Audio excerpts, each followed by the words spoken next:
I need a girl to ride. I need a girl, I need a girl, my oh my. I need a girl. People them, welcome back to another dose of your Daily Gaffer, brought to you by me, Wrong and Strong. For those of you new to Armchair Gaffers and the Daily Gaffer, and for those of you who have joined Armchair Gaffers from seeing the Daily Gaffer, welcome to our community. This is a place where if you like level-headed football debates, you're in the right place. However, if you prefer a bit of football terrorism, haram ball, you're also in the right place. The Daily Gaffer isn't actually the bread and butter of Armchair Gaffers. For those of you new to the platform, our bread and butter is actually our podcast, which comes out every Monday morning, rain, sleet or snow. So please check it out. This week's episode is out now. Link is here and in the description too. So give it a link, give it a click, and yeah, watch. Guys, good news as well. We are bringing back the Continental Corner properly.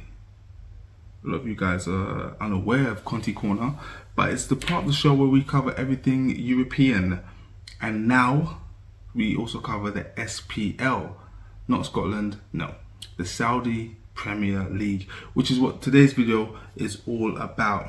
So on my notes, which I scribbled down 2 minutes before starting this video, I wrote 3 reasons why the SPL is good, and I'm gonna get straight into it. Also, like, share and subscribe and help us on our way to 5,000 subscribers and help us fight our goal. Very bad, man. 3 reasons why the SPL is good. So my first reason is that until now, the only way big clubs could get rid of big players on big wages that nobody wanted was loan after loan after loan after loan. We've seen Lukaku go on a couple of loans. We've seen Coutinho go, Morata, Joao Felix. This has been the way of it. You sign a player for loads of money, it doesn't work, you can't really shift them. So the next best thing to do is just loan them, get them back in pre-season, and loan them again, rinse and repeat. But now we have the Saudi Pro League.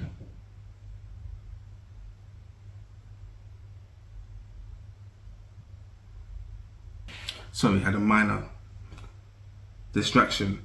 I can't remember where I was, but I believe I was saying that loan after loan was the only way to get rid of players. However, now we have the Saudi Arabian Pro League, the SPL. So when you have a player like Neymar, for example, who isn't wanted by his club, he's got an outlet.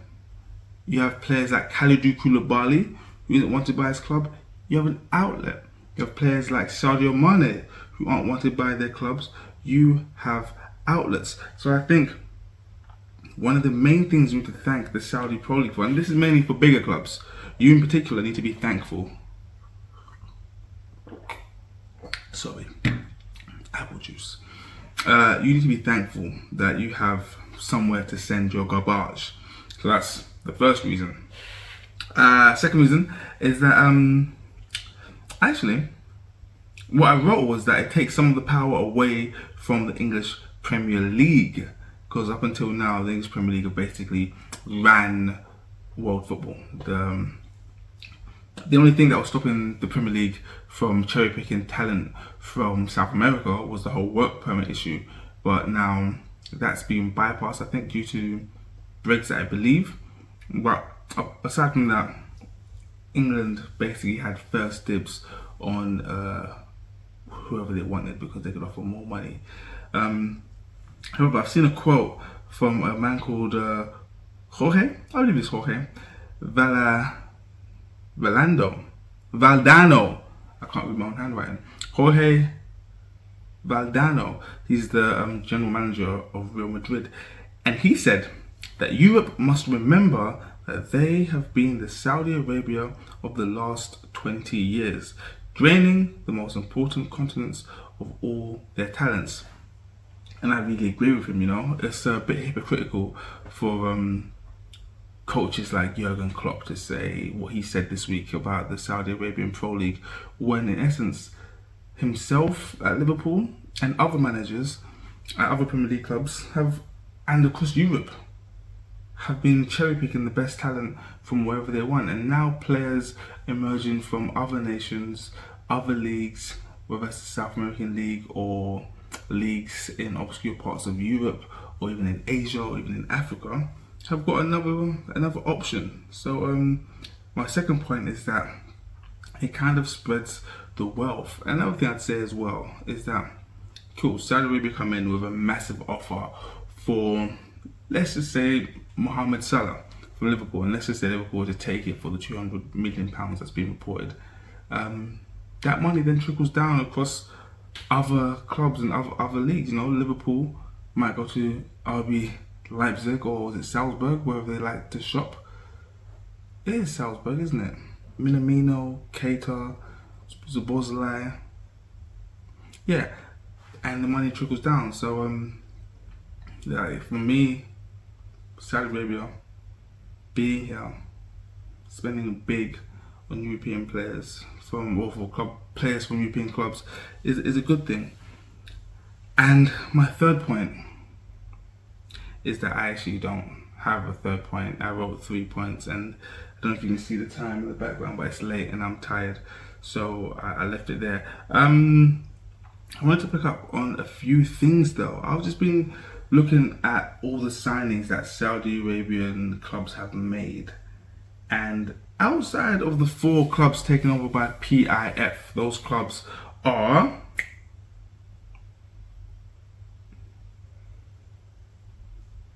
Al Nassr, Al Hilal, Al Ali, and Al Ittihad. Not many of the clubs have made big signings. And just looking at this now, I just realised that Al Ettifaq, Steven Gerrard's team, aren't one of the 4 clubs to have been taken over by PIF. I was thinking about PIF and I was like, PIF have taken over 4 clubs in Saudi Arabia, 4 out of the 18 clubs in the Saudi Arabian Premier League, with plans to take over another 4, I believe. That would make 8 out of 18. As far as I'm concerned, that's half. Yeah, we can nitpick and say no, 9 is half. It's closer to 9. It's closer to half than it is to a quarter. So this is essentially football communism. Like, they're banding together and saying, for the good of the league, we need to have clubs.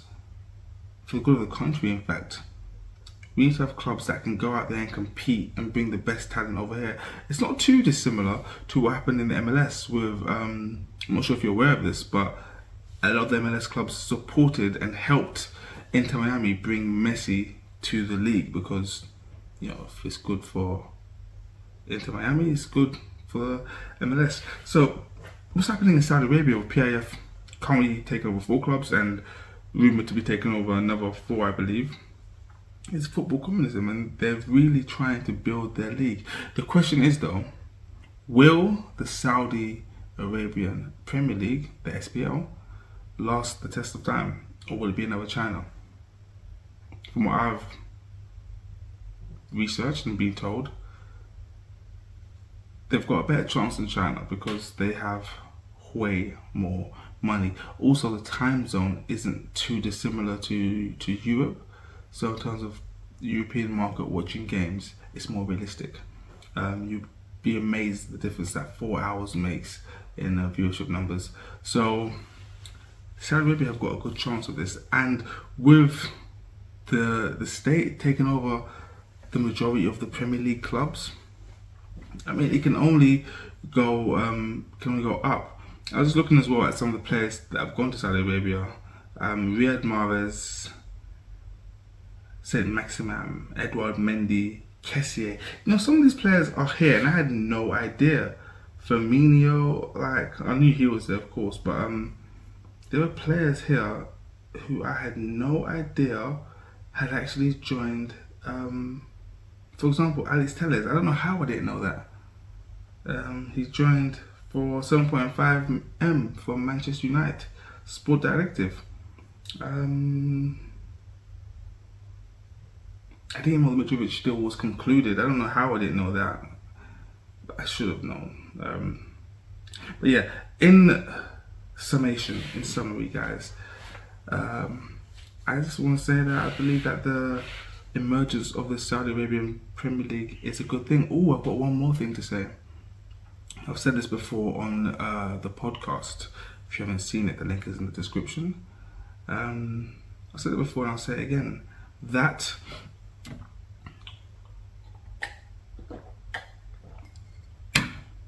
I believe that the sudden and unexpected emergence of the SPL may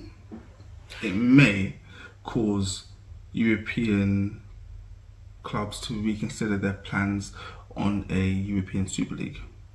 I know that Champions League has got a new format starting from, I believe, next season. But they may, and there's also the new format for the Club World Cup, which is not a UEFA competition, it's a FIFA competition. But I think the emergence of the Saudi Premier League and the money and by proxy power that they wield may cause European clubs to rethink their stance on the European Super League. I, for one, wasn't actually against the European Super League. I support Arsenal, who play in a breakaway league, the Premier League.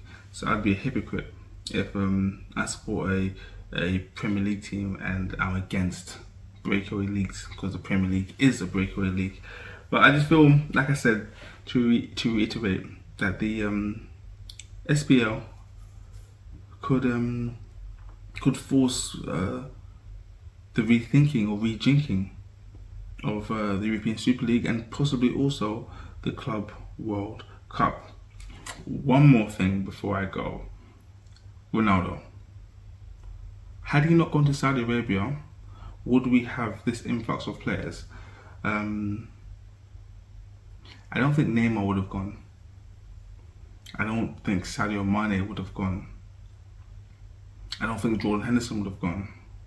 I think a lot of the bigger names wouldn't have gone had Ronaldo not made the first leap into the unknown. So it just goes to show how influential the man is. That's that, guys. I'm done. It's late. I need to sleep and lots of other things. And before I go, thank you guys for your support. Really like the comments and continue to support me, and I will continue to support you guys. Peace out.